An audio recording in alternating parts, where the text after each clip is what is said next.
여러분 안녕하세요. 지난 시간에 염종관 병장과 청령부대의 깜난 상륙과 까두산 전투에 대해서 말씀드렸는데요. 오늘은 염종관 병장 두 번째 시간으로 청령부대의 뚜요와 이동과 청룡 1호 작전에 대해서 말씀드리겠습니다. 청령부대 제2대대가 까두산을 성공적으로 점령하자 미군은 한군 해병대에게 깜난 북쪽 120km 지점에 위치한 뚜요와 평야의 소탕작전을 요청했습니다. 12월 16일 제2대대가 선발대로 미군 수송기를 이용해 뚜요와 남쪽 비행장에 전개했습니다. 뚜요와 평야는 베트남 중부 3대 곡창 중 하나로 넓은 평야가 펼쳐진 곳으로 프랑스 식민지 시설부터 저항 세력의 근거지였습니다. 제2대대는 12월 22일부터 뚜요와 북쪽 지역 평정에 나섰습니다. 작전 2일째인 12월 23일 염종관이 소속된 제6중대는 일본도로 주변에 산지한 마을들을 공격했습니다. 그날 전투에서 염종관은 소대원들과 함께 주변에 산지한 8개의 동굴을 발견해 수색한 후 폭파했습니다. 마을을 공격할 때는 기관총의 엄호하에 단신으로 베트콩 게릴라가 은거하고 있는 가옥을 급습하였습니다. 그때 염종관은 베트콩 5명을 사살하고 15명을 생포한 후 압송하였으며 각종 물자를 놓여가는 수운을 세웠습니다. 전투가 시작되면서부터 염종관은 두각을 나타내기 시작했습니다. 염종관을 비롯한 대대 장병 역시 해병대 정신을 발휘하며 적지역을 돌파하는 데 주저하지 않았습니다. 이런 장병의 투혼으로 제6중대는 대승을 눈앞에 두고 있었습니다. 그때 연합군과 베트콩 지도부는 크리스마스를 기해 30시간의 휴전을 결정했습니다. 전쟁 중 시한을 정한 일시적인 휴전은 베트남 전쟁의 특징이었습니다. 거기에는 베트남만의 특별한 배경이 있습니다. 베트남 사람들은 떼시라고 부르는 음력설을 최대의 명절로 삼아 우리의 설과 추석을 합한 만큼이나 중요한 명절로 여깁니다.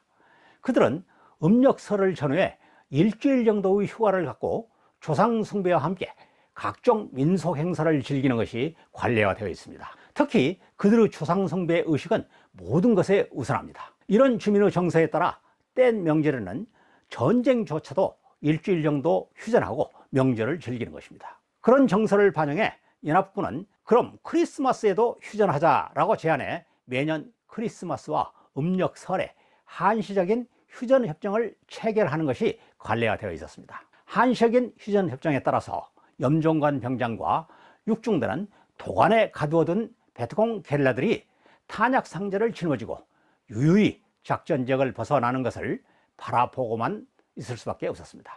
정전협정이 끝나자 청령부대장 이봉출 준장은 여단본부를 뚜이화로 이전하고 제3대대를 투입해 2단계 작전을 전개했습니다. 12월 29일에는 국군은 죽어서 말한다 등 주옥 같은 시를 남긴 모윤숙 씨가 인솔하는 이문단이 여단을 방문해 장병을 위한 이문 공연을 가졌습니다. 내일을 기약할 수 없는 그들에게 전쟁 중의 이문 공연은 꿈속의 향연과 같이 몽롱한 것이었습니다.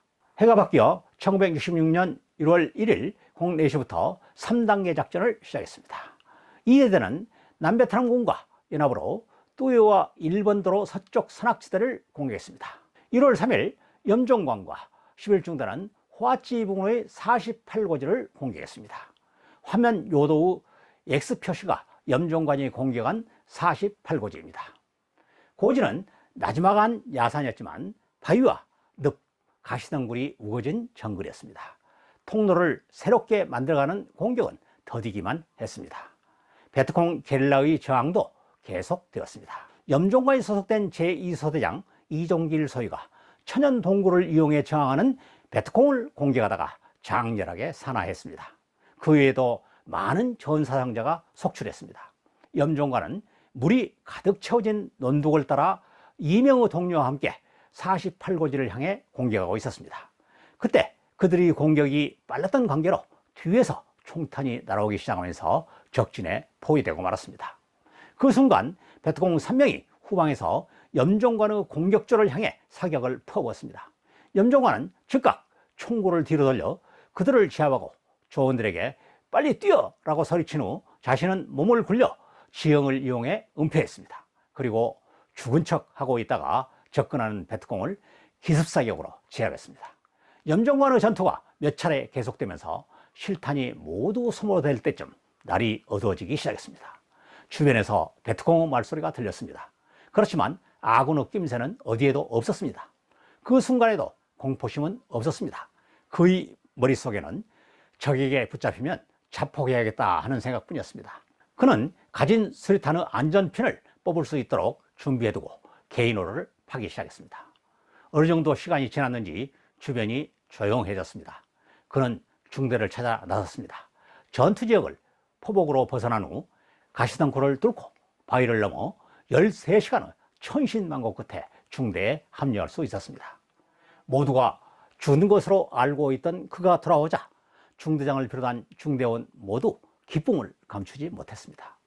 청룡부대는 염종관의 전공과 함께 끝까지 굴하지 않고 적진을 탈출해온 그의 정신을 높이 평가해 을지무공훈장을 상신했습니다. 그러나 결정된 등급은 충무무공훈장이었습니다. 지휘관들은 3차례에 걸쳐 염종관의 영웅적 행동을 증명하는 공적서사를 추가로 제출하였고 정부는 국무회의 재심을 통해 그에게 을지무공훈장을 수여했습니다. 이상과 같이 청룡부대의 초기 전투와 염종관 병장의 영웅적인 전공을 2차례에 걸쳐 말씀드렸습니다. 여러분은 염종관 병장의 영웅적인 전투를 어떻게 보시는지요? 다음 시간에는 수도사단의 파병과 초기 전투에 대해서 말씀드리겠습니다. 여러분, 다음 영상에서 만나요.